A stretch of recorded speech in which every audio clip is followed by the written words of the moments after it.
నమస్తే. నా పేరు పెళ్ళూరు కృష్ణరాజ, గృహవాస్తు సిద్ధాంతిని. ఈరోజు ఇంట్లోకి పక్షులు ప్రవేశించటం వల్ల దానివల్ల వచ్చే అనర్థకాలు ఏమిటి, కాకులు, గుడ్లగూబులు, పాములు, సర్పములు మొదలైన జంతువులు ఇంట్లోకి ప్రవేశిస్తాయి. ఆ ప్రవేశించటం వల్ల ఇంటికి దోషం కలుగుతుంది. దీనివల్ల దుఃఖాలు ఏర్పడతాయి, అనారోగ్యం ఏర్పడుతుంది, మనోవేదన కలుగుతుంది.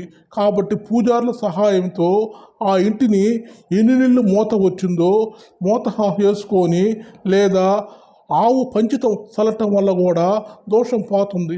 లేదా వాస్తు హోమం చేయటం వల్ల కూడా కొన్ని దోషాలు తొలగిపోతాయి. ఇంతేగాని అంతకుమించి ఏదో ఇబ్బందులు జరుగుతాయని అనటానికి నిర్ధారణ చేయటానికి లేదు.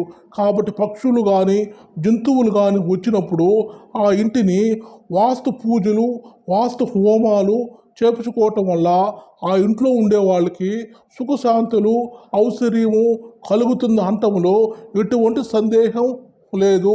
నమస్తే.